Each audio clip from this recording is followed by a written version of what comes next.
Hello, welcome to Cinema Savvy, and welcome back to a brand new movie review. I'm Chris Garner, joined tonight with Tate Niawa to give my review again. Tate hasn't seen this particular movie, but it's one that I absolutely want to talk about. It is Halloween. Halloween 2018, which I feel I need to call it now. Which Halloween are we talking about here? Because how many Halloween films are This is the third Halloween movie in the franchise called Halloween. Oh, wow. In the franchise, it's called Halloween, just straight up. Just straight up Halloween. So we've got the original 1978 Halloween. We've got a different director, wasn't there? Yeah, so the original, the John Carpenter, the original 1978 one. Then we had the Rob Zombie remake in 2007, also called Halloween. And now we have the completely where they've just wiped out all the sequels out of continuity. Brand new one, 2018 Halloween for 2018. This is the 40th anniversary since the original. Jamie Lee Curtis once again is reprising a role as Laurie Strode, which she has already reprised in Halloween H2O, which was the 20th anniversary of Halloween. So it's nice to see her come back 20 years apiece for each of these films. But as I just said, this one, although it's not directed by John Carpenter, this one's directed by David Gordon Green, with a screenplay also written by Green, Danny McBride, and Jeff Fradley. John Carpenter's serving as an executive producer on this particular film. He's had a bit more involvement with it, I think, with this particular one. And he's also returned to do the music. So I was going to do a review on the original 1978 film. My local cinema did a anniversary screening of it, which I went to see. It was a great experience to see it. There was a video intro from John Carpenter at the beginning talking about the process of the movie and how he made it. How it was so low budget, really insanely low budget, and it kind of took the world by storm. And it is, for all intents and purposes, I don't know if it's the first slasher movie, but it's definitely the first slasher movie that came out that really popularized the genre. That then, when we get into the 80s, we see all of these other horror mascots coming out, like A Nightmare on Elm Street, you know, and all the other slew of horror movies that came out, Hellraiser, etc. But this one is definitely a back to basics approach. You've seen the trailer for this thing, so you'll be firing questions at me as we go into the review. And I definitely do want to keep the first part of this review spoiler-free completely. This is a movie that if you're a fan of the other Halloween films, if you're a fan of the original, even if you haven't seen any of the sequels, because it does wipe them out of continuity, you can quite happily go from that original movie straight into this one and have a great double feature between the two. And there's more or less a connective tissue, although there's a slight discrepancy with the ending to the original, which I'll talk about in this review. But yeah, so what has been your experience with the Halloween franchise, Tate? I don't like movies like this. I'm not the biggest fan of slasher movies. I am a good fan of John Carpenter, and I think amongst some of my favorite movies, The Thing, we did a couple of years ago, our top 10 horror movies of all time. And I think I had The Thing at number 1. You had Alien at number 1, but The Thing at number 2, and I had Alien at number 2. So we're both in agreement that either Alien or The Thing, John Carpenter's version at least, were the best horror movies of all time. I never really got around to seeing Halloween.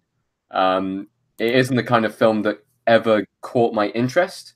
I'd obviously heard of it. And the biggest experience with Halloween before, I'd say 1 month ago, with me was I studied it as part of a music module in secondary school. Oh, nice. Which was really cool. So I'm aware of the theme song. I'm aware of the different beats that go with it. The theme song has kind of ebbed into popular culture now at this moment. As soon as that song comes on, you know exactly what it's from, and it immediately sets the tone. It's so good. But you actually said, oh, there's going to be another Halloween film. I saw the trailer. Thought, yes, that's definitely not the film for me. So I decided against watching it. Yeah. But I did watch, I think it was Screen Junkies did a catch-up on all of the previous Halloween ones. They actually said about 5 minutes in, if you want to go and watch the new film, just don't watch any of the rest of this review. Because it's completely meaningless. They're going to wipe it completely clean. And really my first question is, because they were mentioning like multiple timelines. There was like the first 2 are canon. The third one is kind of canon. Everything past that is no longer canon. The third one has ties into the new film, apparently, in an interview that I saw. But the third film isn't actually part of this series. So it's almost like a side quest. What's going on, Chris? What's happening? So the first movie is the only one that's canon, with an exception to the ending. perhaps. Is the second movie canon? I swear the second. No, the second movie isn't canon. The second movie, I haven't. I want to go out on a limb and say that I haven't seen any of the sequels, but I'm pretty sure in Halloween 2, it's announced that Michael Myers is Laurie Strode's brother, and he wants to kill his sister. Essentially, it's a family-based murder. John Carpenter was always against the idea, and this was definitely dialed up to 11 with the Rob Zombie remake in 2007, where they fleshed out his past and showed his troubled upbringing, and it was kind of white trailer trash kind of upbringing, very violent, etc. And the more and this goes with a lot of villains, the more you know about their past, the less frightening they become when you understand them as a character. I think John Carpenter's been quoted saying that Michael Myers is meant to almost be supernatural, almost like a force of nature. He is this predator that is almost robot-like. He is not going to stop. He's like a Terminator, essentially. He will walk, he will pursue you, and he will get you. And, he can get shot however many times and he's still going to get up. And they kind of do that in this movie as well. Not to that degree, though, that the original did. One of a very quick question about this franchise. Would you say it was up there as the premier horror franchise? Or would you say that there are films that have been since then? Because this was the start of the slasher genre. Would you say there was another horror film-based franchise which you would put above the current timeline that they've set with Halloween? In terms of horror movies that I prefer? Yeah. Oh, God, yeah, there's loads of horror movies that I do prefer, but in terms of Halloween, why it does have, and I think it has been included in the, what's it called? The Museum of Films that, I'm completely butchering this. The important, like, pop culture movies that, that have a point in movie history. Halloween does always have that, because if we look at horror before that, what did you have? You had, like, your original Universal Monsters movie. Yeah. You had, like, Nosferatu, then you had, like, the Wolfman, Frankenstein's monster, Dracula, etc. And then if you're thinking about that next big horror icon, that horror mascot that is so easily definable now, that was kind of achieved with Michael Myers, with that 1978 movie. And then obviously the slasher genre was born kind of from that movie, definitely popularized it, and then we saw it above that. In terms of horror movies that I prefer to the original Halloween, oh God, there's loads. Absolutely loads. It's not even... I mean, it is probably one of John Carpenter's best movies. It's definitely one of his most popular, but I still prefer things like, The Thing, Big Trouble in Little China, etc. Yeah. And when I did watch this, the original back in the theater last week, it doesn't hold up particularly well in some aspects. It is very dated. It is very cheesy. There's a kill, for example, in the movie where someone gets killed in a car and her face kind of presses up against the window and she really hams it up. And there's a lot of things that I didn't remember being quite as cheesy in that original film. But then again, we've got to think to 1978 audience. I want to go and say, this is something that I have troubles with sometimes when I go back and watch old films. Some films get it absolutely right and they're timeless. I think Star Wars is the best example of that. Everything about that film was completely timeless. You could release that in a modern day standard and it would be an amazing film. Yeah. Some films, however, just do not work in a modern day audience. And using another John Carpenter film, The Thing, I watch it back, and something that really does stand out to me, which wouldn't really connect with modern day audiences, is the puppet work and the practical effects that they use in that film. I think it works, and I would happily watch it in a modern day standard. I would prefer it to a CGI version. I know there was a CGI The Thing, which was released in 2011, which I absolutely hate with a passion. But you've sometimes got that disconnect between modern audiences who want to see modern effects put on an old school horror. Was this film like that? Did it have practical effects, or was it very much there was some CGI, some practical effects in there? It had practical effects for the most part. I think there's only one kill in the movie that may have been CGI, maybe with some like CGI blood enhancement to it, where someone's looking out of a window, Michael Myers comes behind them, stabs them through the neck, and the blade comes out. That was probably CGI. Other than that, everything was practical. Okay. This isn't a particularly high-budgeted movie. It's done on a budget of 10 million, so it's kind of going back to the old-school approach where it's just like, let's just grab a camera and film like this really dirt cheap movie, you know? And I have to say, it was very interesting when I was looking up, who's directing this film? Who's directing this film? Oh, it's the dude who did Pineapple Express. That kind of... Yeah, it's really interesting. So David Gordon Green directed Pineapple Express, so obviously he's had that connection with Danny McBride. I was reading about the history of the Halloween films and how originally they were going to do a sequel, a third movie in the Rob Zombie series of films called Halloween 3D. That fell through. It moved to different studios and different backers and things like that. And then all of a sudden, it just randomly says that Danny McBride had a script for Halloween. And I was like, how the hell did that come about? I mean, apparently he was a fan, though. They grew up with that film. They were a big fan of it. And when you see Danny McBride, you immediately think, comedy, this is going to be an absolute farce beginning to end. It really isn't. Danny McBride has been teasing us with different scripts for different things. I mean, there was that whole Crocodile Dundee debacle with the whole kind of adverts for Visit Australia, where everyone thought it was going to be a Crocodile Dundee film. Like, I feel like he's always got something up his sleeve, something in every situation. But believe me when I say that this is not a comedy. This is horror through and through. This is to me the definitive continuation of the Halloween franchise from that first movie, going from the first straight into this one. And it is billed on IMDb. If we go into the plot, for example, on IMDb, it's got Laurie Strode comes to her final confrontation with Michael Myers, the masked figure who has haunted her since she narrowly escaped his killing spree on Halloween night 4 decades ago. And it does have that sense of finality to it, which I really appreciated. It makes the feel like there's actual stakes. And I mean, I've discussed this on reaction videos before and horror reviews as well. I'm a little bit of a horror movie snob. I think I'm kind of the resident horror guy on this channel in particular. But it does take a lot to impress me with horror films now. It does take a lot to scare me or make me feel tense. And some of that might be that I've been kind of, lessened to horror films now because we have seen so many that push the boundaries. And a lot of them don't seem like they have that style or pace or atmosphere that's been built up from earlier horror films, for example, from like the 70s or 80s. This feels more akin to like one of those 70s or 80s horror movies. It does have the slasher elements to it, which obviously you kind of have to put in there, it being Michael Myers. But the movie really doesn't center on that. In fact, those parts of the movie, which, don't take up a majority of the movie, they're in there, were probably the moments of the movie that I didn't care for the most. What is an absolute standout in this movie is Jamie Lee Curtis's performance as Laurie Strode and seeing the continuation of this character. Is her performance good in this film? It's fantastic. And I was reading about the production, how they really wanted to get her back, and they knew that the script they would have to write would have to be a cut above the rest to get Jamie Lee Curtis's, back on the project. And I'm so glad that she is.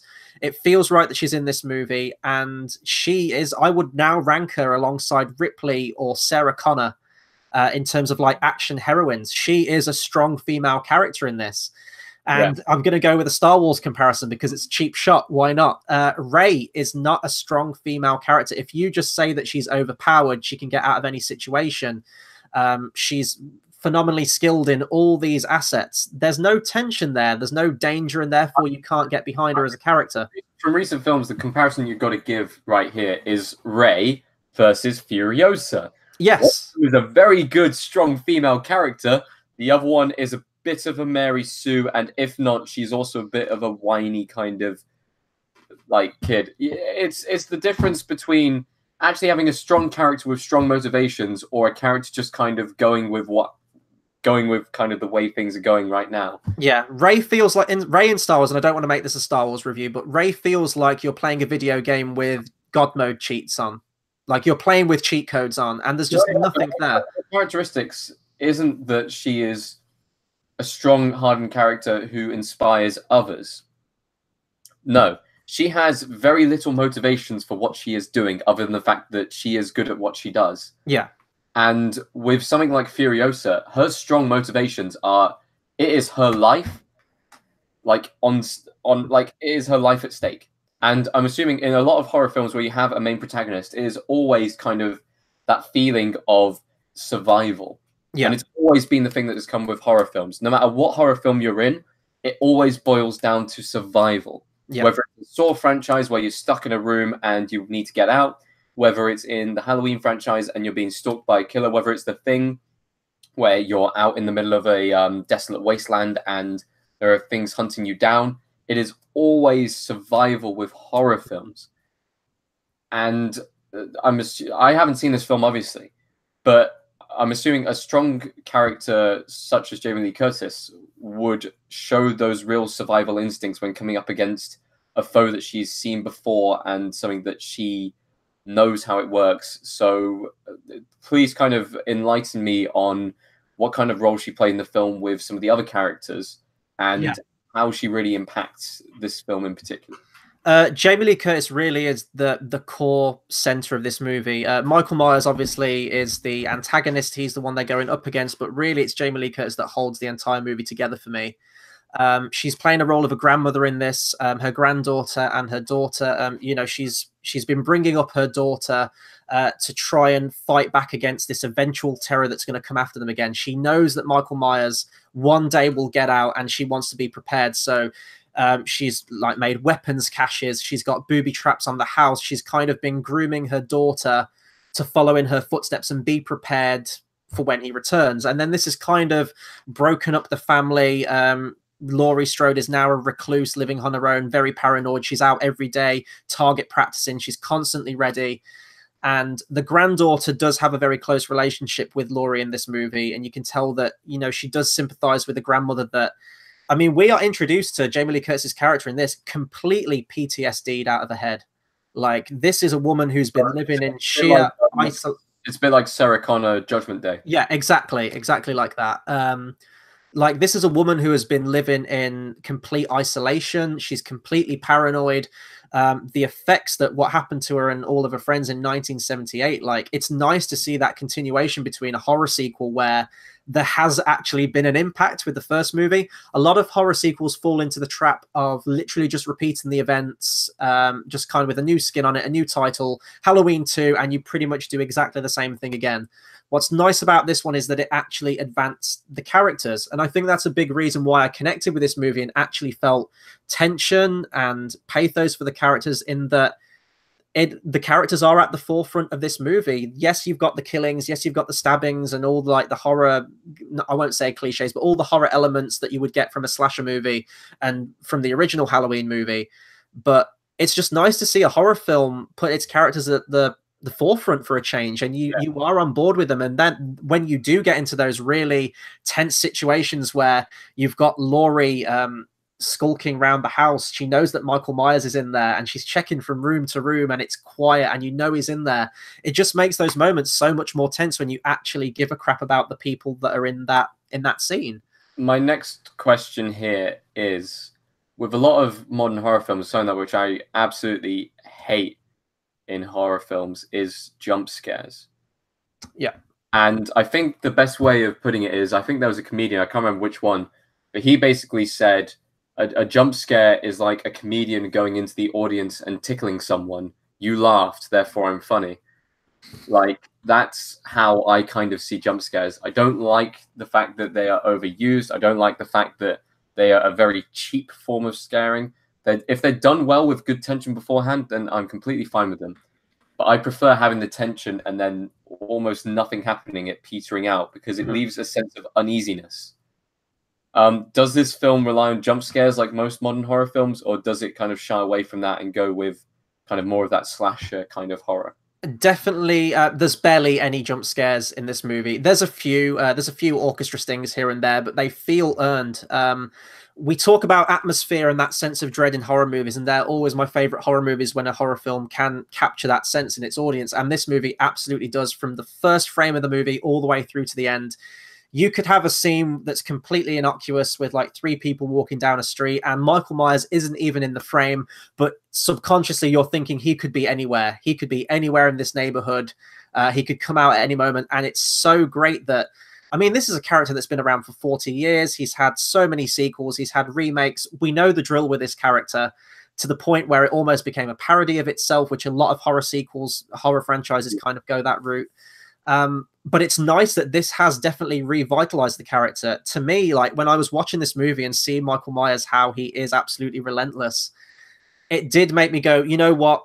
He is cemented as an absolute horror icon to me with this movie. They've brought it back around. They've made him scary again. They've achieved the impossible. And that sense of, it's just a really sort of drab tone to the movie. It's very desaturated.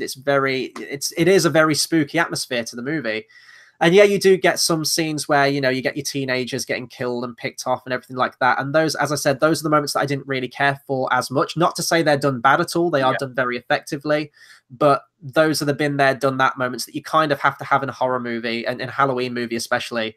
But it was the characters that they really put to the forefront. And going back to Jamie Lee Curtis being a strong female character, she is strong in this movie because she is terrified. She is scared all the way through this movie, but she, you know, she pushes on. She's trying to protect her daughter and her granddaughter.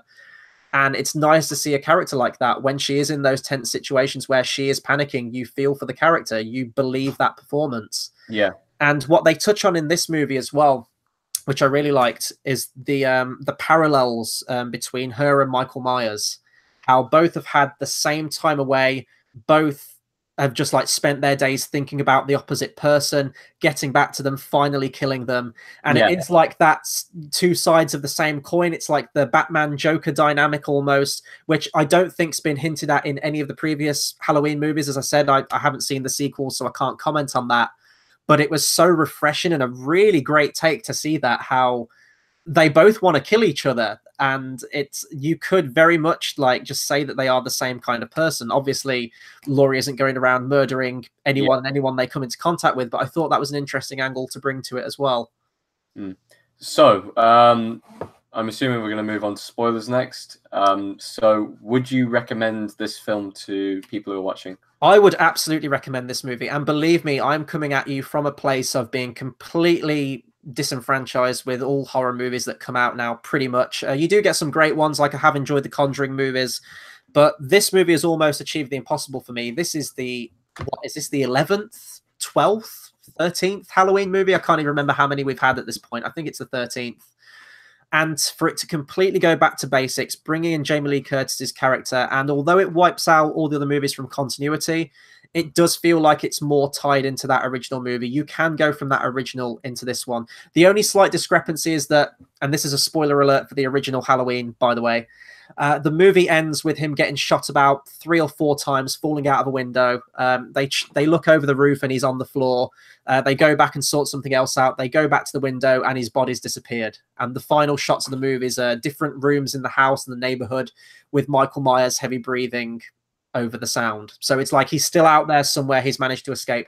This movie begins where he's been apprehended and he's been locked in the mental institute from the off. So it kind of plays with that original ending a little bit, but you can still kind of fill in the blanks and move into this one. Great performances, and it's tense. I would absolutely recommend it this Halloween.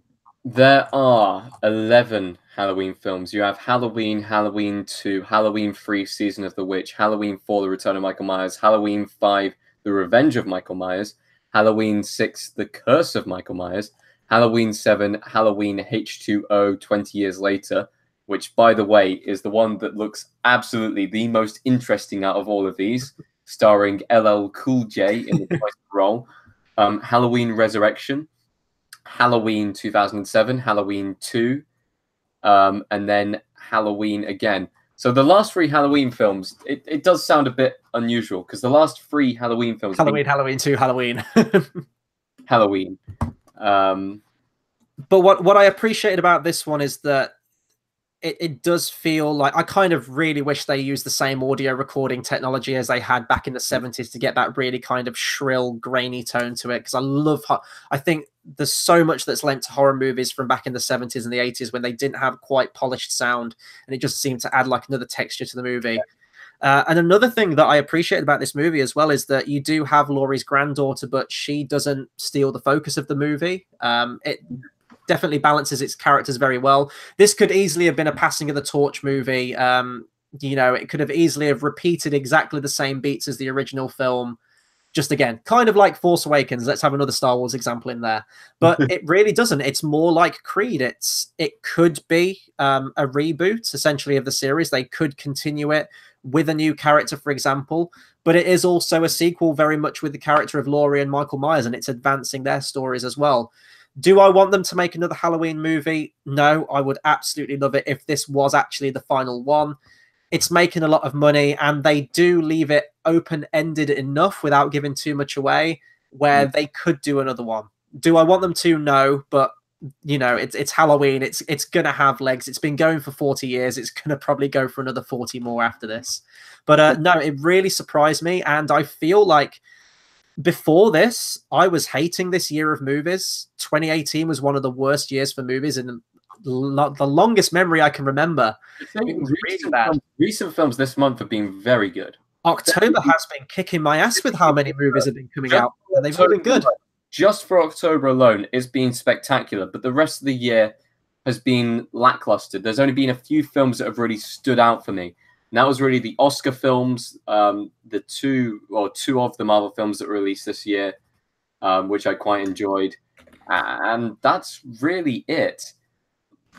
Well, yeah. I can't really say much more other than that. But anyway, we'll now move on to spoilers. I honestly have no idea how long Chris is going to talk about spoilers because I don't know what the spoilers are for this film.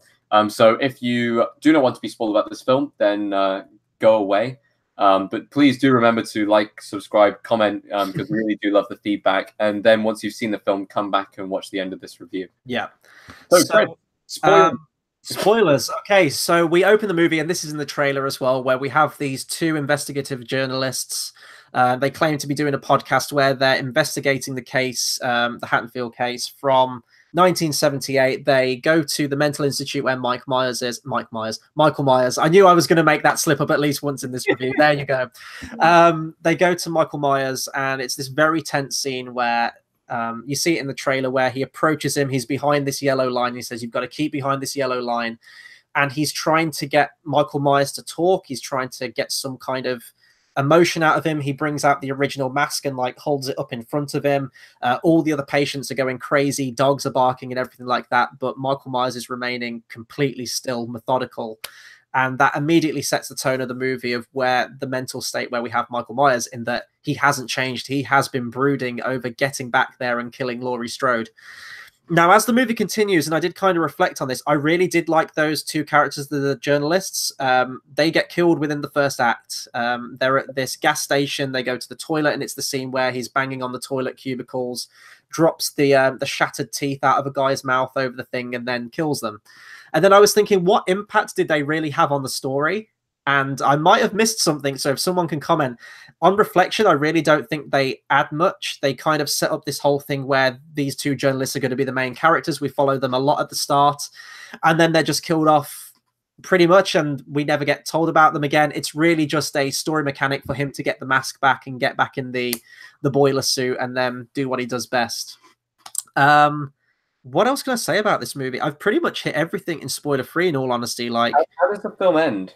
So the film, and this is actually the best bit of the film, and it's when I did my trailer reaction, it's kind of what I wanted the ending to be, and it absolutely is, and it's executed perfectly. Michael Myers eventually gets back to Laurie's house, and she's got this, it's like this kitchen cabinet thing, and she flicks a switch and it like moves away, and it's this underground bunker where she's like got it all stocked with food and weapons and guns. She gets her daughter down there, and then she kind of holds the fort. She's stalking around the house with this rifle with a flashlight on it, and she's going from room to room, and she's got it all rigged up essentially where she can flick a switch and like this big iron gate can like come and close the room off. So she checks one room, when it's clear, she closes that door because she knows he's not in there, and moves on to the next. And it feels like it's this 10-minute sequence of complete and utter silence, no music at all, just the sounds of a house going from room to room, going upstairs. And it does feel like these two hunters are stalking each other. And it's beautifully executed. I don't know if you've ever seen it. It's a Nicolas Cage film called 8mm. No, I haven't. And the film also, it's a very, very good film. I definitely recommend people checking it out. It's a really great psychological thriller film. And it culminates at the end where he's got the culprit and he's in the house and he's trying to locate him around the house. It's very, very similar to that, and it's very effective. And then you have your final confrontation with them, and it does feel like this is what everything's been leading up to. This is the moment where these two people, after 40 years, finally get together. And, you know, you have your tussle, you have your fight. Jamie Lee Curtis gets injured. She eventually throws him down into the bunker that she's made, the shelter. She throws him down there. And, you know, he's trying to scramble up the ladder and try to get to this. So they stab him in the hand. He falls down. She throws this switch, and it basically, these iron bars come across and lock him in there. She's rigged up the building to set on fire, so there's like gas pipes loose everywhere. She's set the entire room that he's in the shelter completely filled with gas, and she throws like a flashbang kind of thing down there, and the entire room engulfs in flames. He's just stood there, no emotion, no pain or anything, just staring up at her as the flames kind of rage around him. We then cut to outside the house, and the whole house is up in flames. They drive off and they, you know, get away, and that's pretty much the end shot of the movie. So we don't actually see him die. The flames that surround him in the room, he was locked in there, the entire house set on fire, but they could leave it open. She at least won this round. Yes. But I really want this to be the end one, because I don't know where you can take this story. You're just going to start repeating itself again. And I like that you have had this 4-decade span between the two films. And although it's kind of the same beat that Michael Myers comes back one last time to try and get you, when you bill it as the last time, it feels more special. It feels more earned. And I think if they carry on doing these films, it's going to go exactly the same route that the original sequels went, where you kind of run out of ideas and you eventually start repeating yourself. There are a few moments where it does leave it open-ended, that being one of them. At the very end of the credits, you get Michael Myers' heavy breathing. That could just be a sound effect, but it could obviously be inferred that he's still out there somewhere, he's still alive, because nothing can kill this guy. He gets his fingers blown off, he gets stabbed, he gets shot, and the guy, you know, he gets burned, and the guy's probably still going to keep coming. And there's also a shot of where you've got Jamie Lee Curtis, her daughter played by Judy Greer, and then the granddaughter. They're all in the police car in safety, like hugging each other in the back of the car, and the camera pans down to the granddaughter's hand clutching the kitchen knife that she used to defend herself against Michael Myers. So with that knife, that might be a passing of the torch thing. That was a definite theme in one of the other films, where like the daughter or the sister or whatever, they ended up becoming basically Michael Myers. Yeah. As I said, I haven't seen the sequel, so maybe they could do that. It could be that, like, she could go just as violent. They could also have it as that being the shot of the knife being passed to her, passed to a new generation kind of thing. Jamie Lee Curtis has done her bit now. Now it's time for someone else. I really don't want them to make another one. That's pretty much all I can say about spoilers, in all honesty. Like, it's a pretty, you know, beat for beat movie. It is ultimately a revenge movie. Although it's a horror film, absolutely, with the killings and the themes of it, it does feel more like a revenge movie this time around. And I think that was absolutely the right direction to go with it. The soundtrack as well, John Carpenter comes back, and it does give it that nice sort of retro feel to it, that 70s, very synth heavy. They use a lot of the same sound effects, the jump scare sound effects that he used in that original film. And there are a lot of moments, iconography from that original film. You have the white bed sheet with the eyes cut out of it, like the ghost, where he drapes it over a victim. You have a moment which a lot of actually knowing sort of, what's the word I'm looking for? Not breaking the fourth wall, meta references to the Halloween franchise. There's a scene where they're walking down the street and they're talking to Laurie's granddaughter, and they say, like, oh yeah, those killings, wasn't that Laurie's brother or something like that? And she goes, oh, that was just a legend that someone made up. That was just, you know. And obviously that's where the franchise did go. He did turn out he was a brother. Apparently, some of the kids that you see walking around the neighborhood when it's Halloween, they're wearing masks, Halloween masks from Season of the Witch, which was the third Halloween movie. There's also a line in the movie which I really appreciated, where they're talking about, you know, she's saying that, oh, you know, my grandmother's been really affected, like her friends were killed and everything like that. And he's go, yeah, but it was kind of just one guy that like killed them with a knife and then they caught him. Like, there's been way worse things that happen now and since then. And I think that was basically saying that in terms of horror movies, we have seen so much more extreme stuff. That's, you know, it is a very basic premise. Why is it considered so scary as it is? And I appreciated that as well. Although it does have these references to earlier Halloween films, it doesn't overstay its welcome. You do kind of need them in there, and it does tie it back more to that original. So you do have a very good one movie into the second movie, connective tissue and bridge between the films. Because, you know, I hate references just for the sake of it, really painful on the nose references. And this movie really doesn't have any of that. There's one where you have the kind of new, the guy who studied Michael Myers, the psychiatrist who, you know, it's his patient. Dr. Loomis was the character in the original Halloween film, and you kind of have an equivalent to him in this one. And Laurie has a conversation with him, and she goes like, "Oh, so you're basically the new Dr. Loomis." There's lines like that in there. Because the actor who played Dr. Loomis, didn't he, like, he starred in a lot of the sequels, if not yes, he did. And then he died just after filming one of the sequels.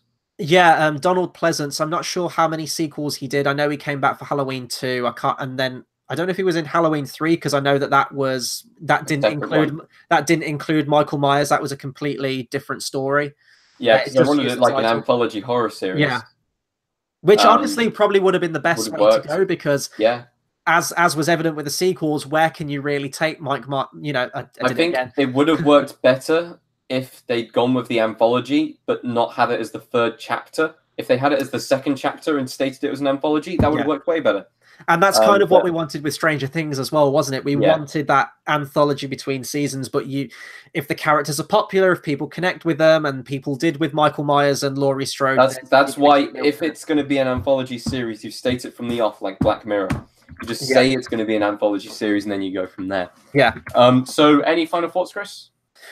Final thoughts, go and check this out. This is definitely going to make a lot of money. This is going to be the #1 Halloween movie of October, and quite rightly so. He's back. Michael Myers is back, one of the all-time greatest horror mascots, and it's nice to see a movie, whatever the sequel is, the 10th sequel, whatever it is, after 40 years, and it's still capturing, you know, it's still terrifying people, it's still scaring people in new ways. It's a very basic premise, and it's a basic character, but I think they definitely flesh out the characters a lot more in this. You get to know them more emotionally, and although the horror stuff is definitely in the movie, characters are at the forefront of this one, and I really appreciated that, and it's so rare to see a horror film do that by today's standards. It really surprised me. The final 10 minutes of the movie, among the most tense I've ever seen in a film in a long time. Go and check it out. But also, go and check out Bad Times at the El Royale. I'm really worried that this movie is going to completely overshadow that movie. No. Go check out The First Man, or go check out A Star Is Born. They're going to come back at the Oscar season. It's a busy October month, let's just say that. It's an incredibly... I feel like the cinema is my second home this month. I have been to the cinema so much recently. I'm not going to lie, my cinema card that I've got, it's worked out that I need to visit the cinema 13 times a year to actually save money on the cinema pass. I've probably done that in the last 2 months.